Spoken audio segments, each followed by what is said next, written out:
Halloween and all of that. So we had an amazing trip. We had incredible meetings with President Xi of China, as you know, with the brilliant new Prime Minister of Japan. We just had a great time. And with the President of South Korea, we had an amazing journey. We also saw a lot of other countries. We brought back home with us trillions of dollars, trillions, many trillions of dollars. And our country is doing well. The shutdown proceeds because the Democrats just don't know what they're doing. I don't know what's wrong with them. They've never done a thing like this. They've become crazed lunatics. All they have to do is say, let's go, let's open up our country, and everything snaps back into shape. So there's something wrong with them.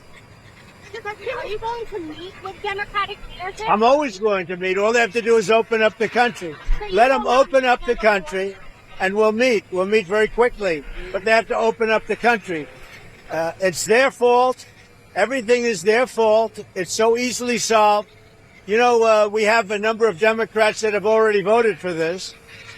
But the Republicans are very unified. They're very strong.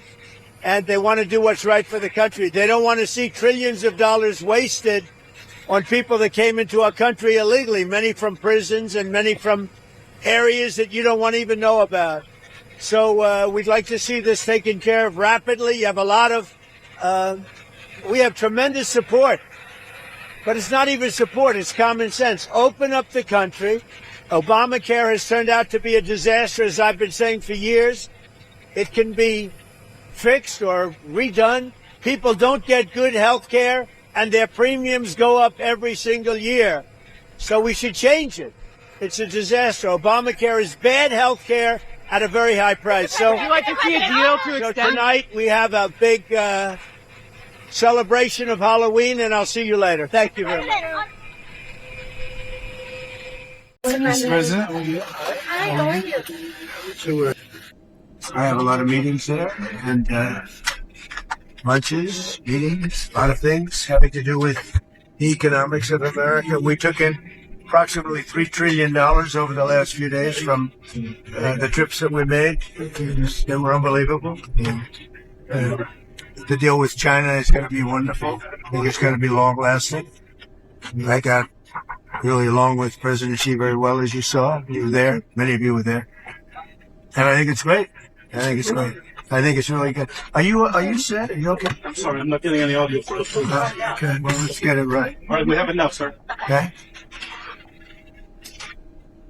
So the trip was fantastic. We took in over $3 trillion, really in profit, if you want to define it that way. You see the farmers are very happy.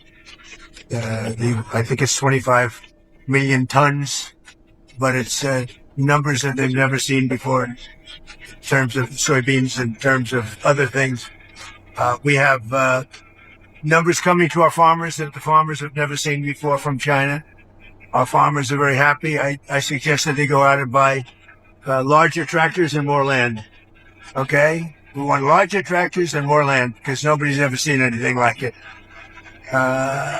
I've given China great incentives to hold down the fentanyl, get rid of it ideally. You know, a lot of people don't know it's used as an anesthesia. It's used as a lot of things. A lot of good things happen, but unfortunately when it's developed a certain way, a lot of bad things happen.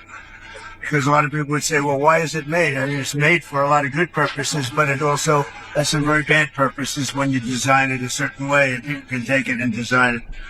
So China's working very hard on that. I really believe that. And they have an incentive. I'd love to get rid of the extra 10%. I put a 20% penalty on. I had a great conversation about it with President Xi yesterday. And I'd love to get rid of the other. As soon as we see that, we'll get rid of the other 10%.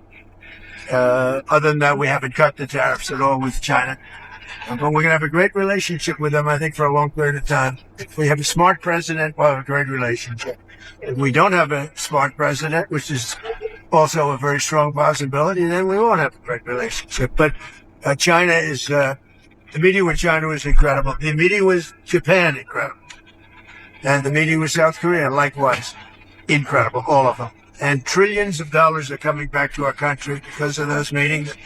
And we have others planned with other countries, but those are big ones. And the meeting with China was one that everybody wanted.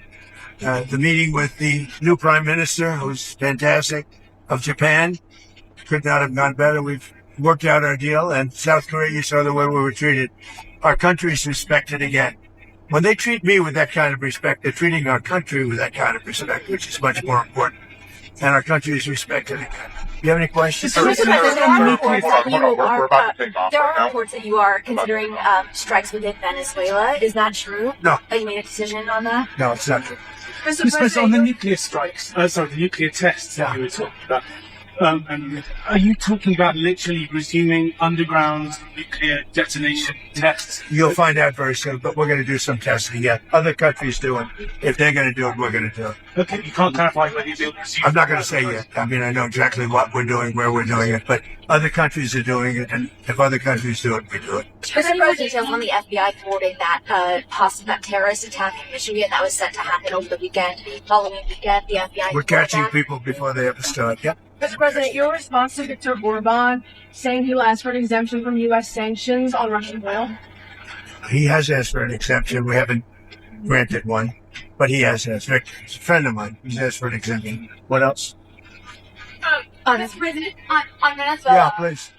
What did you talk about with Prime Minister Carney? Are you and Canada going to resume negotiations? No, but I have a very good relationship. I like him a lot. But you know what they did was wrong. He was very nice. He apologized for what they did with the commercial. Because it was a false commercial. You know, it was the exact opposite. Ronald Reagan loved tariffs. And they tried to make it look the other way. And he did apologize, and I appreciated it. We had a great dinner, you know, with other countries, as you know. And I think we have a very good relationship personally. I think that what they did was wrong, but he apologized. On those SNAP benefits set to expire tomorrow, folks are talking about putting out about canned goods and non-perishables for trick-or-treaters. Is there a possibility, like you did with the military, moving around funds, is there a possibility to do that? Well, there always is, but all the Democrats have to do is say, let's go. I mean, you know, they don't have to do anything. They don't have to. All they have to do is say, the government is open. And we only need 5 Democrats. But they're, you know, they've become a radical left party. They really have they've become a very radical left partner. And they've lost their minds. They've lost their minds. All they have to do is say, the government is open, and that's the end of it. And, you know, largely, when you talk about SNAP, you're talking about largely Democrats. But I'm president. I want to help everybody. I want to help Democrats and Republicans. But when you're talking about SNAP, if you look, it's largely Democrats. They're hurting their own people. Thank you very much, everybody.